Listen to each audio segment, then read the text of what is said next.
Assalamualaikum warahmatullahi wabarakatuh.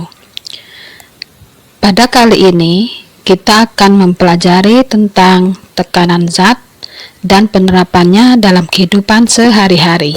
Pada materi tekanan ini, kalian akan mempelajari tekanan pada zat padat, tekanan pada zat cair, dan tekanan pada zat gas.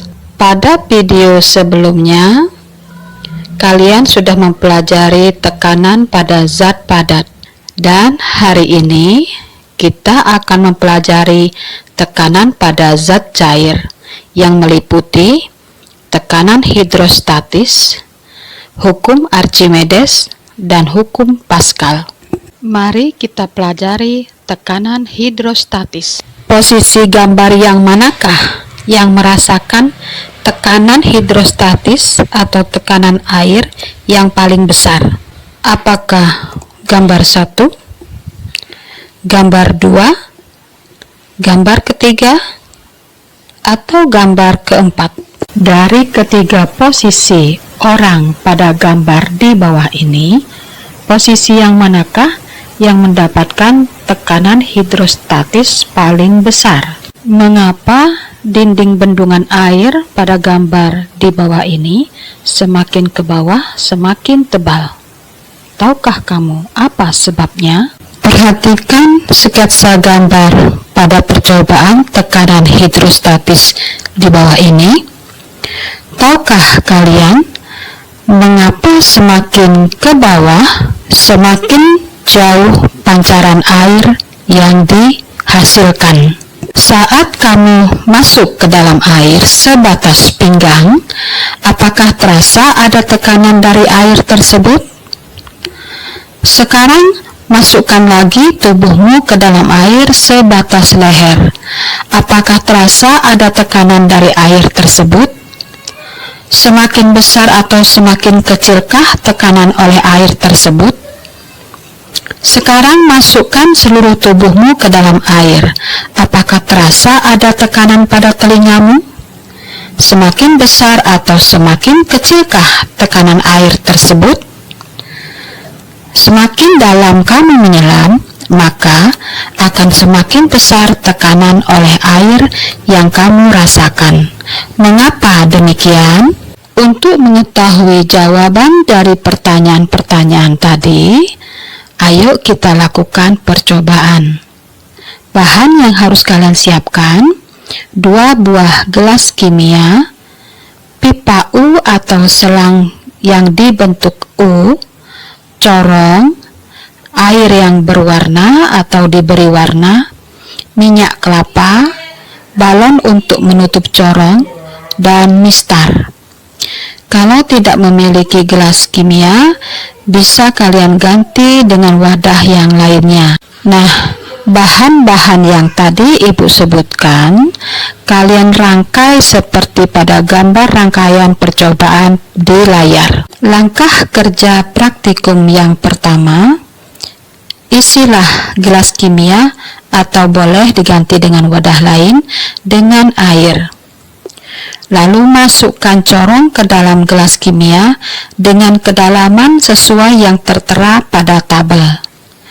Amati selisih permukaan atau delta H yang terdapat pada pipa U. Catat data yang kalian dapat ke dalam tabel pengamatan. Lalu, praktik yang kedua, cara kerjanya sama seperti praktik yang pertama, hanya saja sekarang airnya kalian ganti dengan minyak kelapa. Ini adalah bentuk tabel pengamatannya. Data-datanya kalian masukkan sesuai dengan ketinggian air atau kedalaman air yang kalian lakukan, yaitu yang pertama kedalaman 5 cm, yang kedua 10 cm, dan yang ketiga 15 cm. Lakukan percobaan ini dengan teliti ya anak-anak. Setelah selesai kalian mengisi tabel dengan data yang kalian dapatkan dari percobaan, sekarang kalian diskusikan atau jawab pertanyaan di bawah ini. Yang pertama, adakah selisih ketinggian air pada pipa U saat corong dimasukkan semakin dalam ke dalam air pada gelas kimia? Yang kedua, adakah selisih ketinggian minyak pada pipa U saat corong dimasukkan semakin dalam ke minyak pada gelas kimia? Yang ketiga, bandingkan selisih ketinggian air dan selisih ketinggian minyak. Yang keempat, manakah yang memiliki selisih ketinggian lebih besar? Mari kita lakukan percobaan selanjutnya.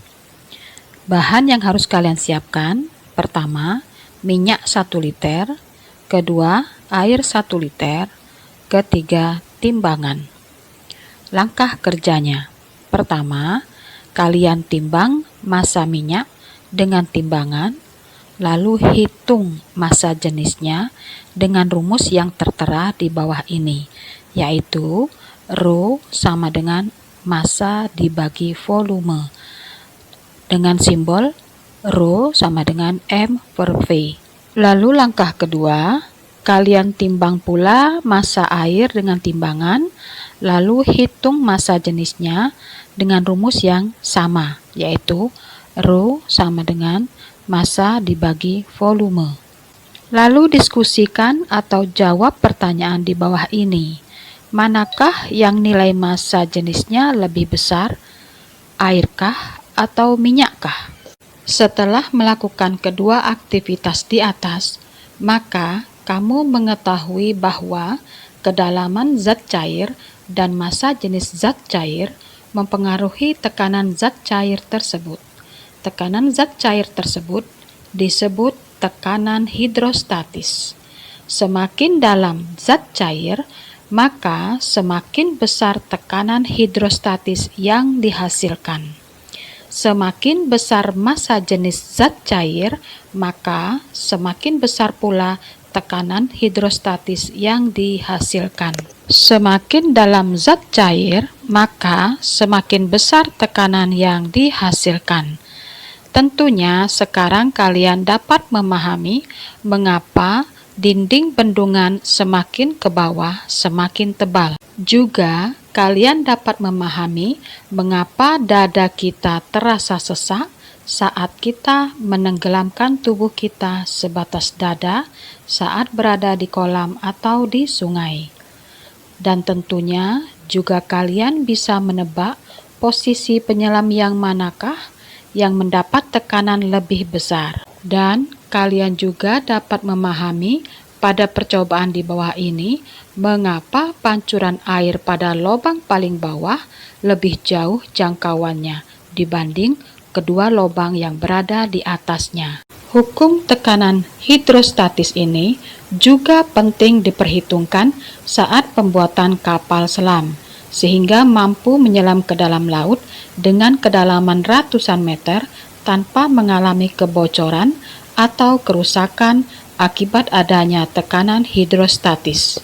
Pada video sebelumnya, kalian sudah memahami bahwa P sama dengan F dibagi A, atau tekanan sama dengan gaya dibagi luas bidang. Pada zat cair, gaya sama dengan berat zat cair, maka persamaannya menjadi P sama dengan W per A. Karena W adalah massa dikali gravitasi, maka rumus di atas dapat dirubah menjadi P sama dengan massa dikali gravitasi dibagi A atau luas bidang. Dan karena massa adalah Rho dikali volume, maka kita dapat menurunkan rumus yang baru, yaitu P sama dengan Rho V dikali G dibagi A. Dan karena V atau volume adalah ketinggian atau kedalaman dikali A atau H dikali A, maka rumus di atas dapat kita substitusi menjadi P sama dengan Rho dikali H dikali A dikali G dibagi A. Karena ada A1 di bagian atas dan A1 di bagian bawah, kita bagi sehingga A menjadi hilang, maka kita akan mendapatkan rumus tekanan hidrostatis adalah P sama dengan Rho dikali G dikali H. Secara matematika, tekanan hidrostatis dapat dituliskan sebagai berikut. P sama dengan Rho dikali G dikali H, di mana P itu adalah tekanan dengan satuan Newton per meter kuadrat, M adalah massa benda dengan satuan kilogram, Rho adalah massa jenis zat dengan satuan kilogram per meter kubik, dan G adalah percepatan gravitasi dengan satuan meter per sekon kuadrat, dan H adalah tinggi zat cair atau kedalaman zat cair dengan satuan meter, serta V adalah volume dengan satuan meter kubik. Mari kita pelajari contoh soal berikut ini. Seekor ikan berenang di akuarium. Ikan tersebut berada 50 cm dari permukaan akuarium. Berapakah tekanan hidrostatis yang diterima ikan? Massa jenis air 1000 kg per meter kubik dan percepatan gravitasi bumi 10 meter per sekon kuadrat. Anak-anak, walaupun misalnya di dalam soal ini tidak disebutkan berapa gravitasi buminya, tetapi gravitasi bumi itu sudah ketetapan. Ada yang menggunakan angka genap 10 meter per sekon kuadrat, ada juga yang menggunakan angka 9,8 meter per sekon kuadrat. Silahkan kalian pilih mau menggunakan yang mana. Baiklah, kita bahas penyelesaiannya. Seperti yang Ibu jelaskan pada video sebelumnya, jika kalian mengerjakan soal esai, maka harus didahului dengan diketahui. Berdasarkan soal, maka diketahui H atau kedalaman air 50 cm, lalu Rho-nya adalah 1000 kg per meter kubik, dan gravitasi adalah 10 meter per sekon kuadrat. Setelah selesai menuliskan diketahui, baru kalian tulis ditanya. Berapakah tekanan hidrostatis yang diterima ikan? Berarti yang ditanya adalah P atau pH, tekanan hidrostatis. Sebelum kalian menjawab, kalian amati dulu pada diketahui. Di situ ada satuan yang tidak sama.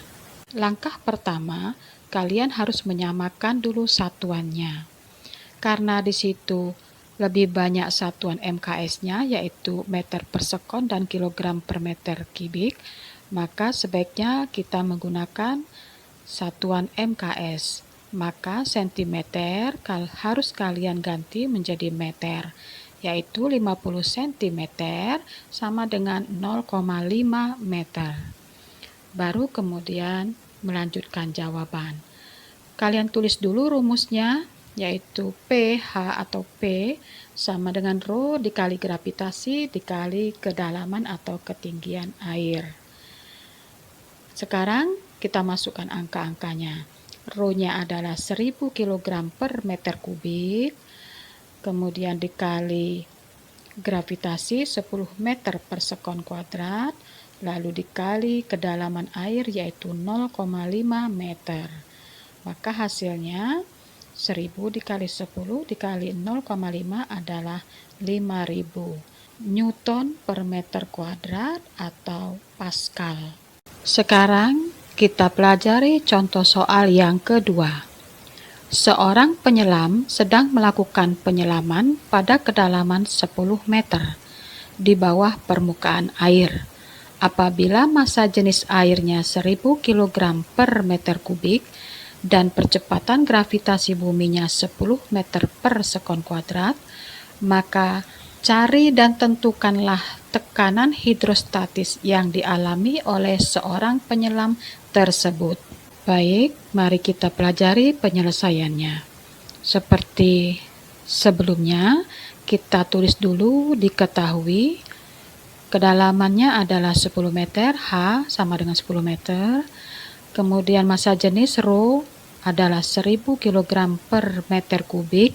Nah, ini Ibu lupa menuliskan kubiknya ya, menuliskan angka 3 di atas meter. Kemudian gravitasinya 10 meter per sekon kuadrat, ini juga Ibu lupa menuliskan angka 2-nya di atas S. Lalu ditanya, tentukanlah tekanan hidrostatis, berarti P atau pH. Setelah menuliskan diketahui ditanya, baru kita menjawab. Tuliskan dulu rumus yang akan kita gunakan, yaitu P sama dengan Rho dikali G dikali H. Kemudian kalian masukkan angka-angkanya. Rho adalah 1000 km per meter kubik. Lagi-lagi Ibu lupa menuliskannya, jangan ditiru ya anak-anak.